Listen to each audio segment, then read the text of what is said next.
Монгол улсын ерөнхийлөгч Баттулгын урилгаар манай улсад аль биесний ажил хийж байгаа Орос улбаны улсын ерөнхийлөгч Владимир Путинд Монгол улсын их хурлын дараагаа зандан шатар бараалхлаа.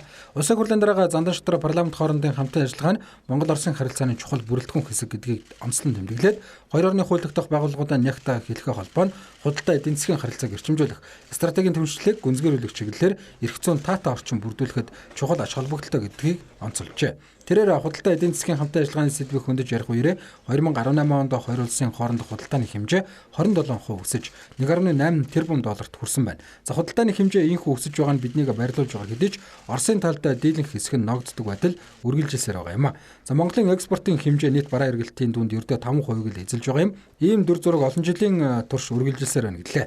Түүнчлэн харилцан ашигтай томоохон төслийг хамтран хэрэгжүүлэх, тухайлбал Путины талын зам төслийг үр дүнд хүрэхийн тулд хамтарсан ажлын хэсэг буюу зөвлөл байгуулах саналтай байгаагаа илэрхийлжээ.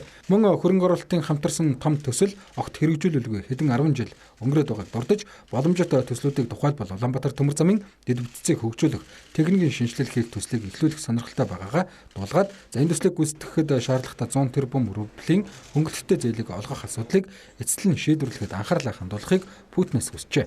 За Орос улбаны улсын ерөнхийлөгч Владимир Путин хоёр орны хамтын ажиллагааг ижбүрэн стратегийн түвшинслийн түвшинд хөгжүүлэх хэлэлцээртэй гарын үсэг зурсан нь бидний цаашдын харилцаа хамтын ажиллагаанд чухал нөлөө үзүүлнэ гэдэгт итгэлтэй байна гэдгээ онцлон тэмдэглэсэн байна. Тэрээр халах голын хамтын ялалтын ач холбогдлыг өндрөөр үнэлж ойг угтан олон сайхан арга хэмжээ зохион байгуулсанд Монгол нөхдөдтэй талархаж байгаагаа илэрхийлжээ.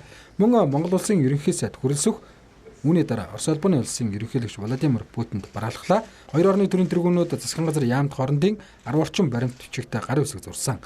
Тэгвэл энэхүү баримт бичгүүдэд заагдсан гэрээ хэлэлцээрүүдийг хэрэгжүүлэх ажлыг эрчимжүүлэх талаар уулзалтын үеэр засгийн газрын тэргүүн Орос улбаны улсын ерөнхийлөгчтэй ярилцжээ.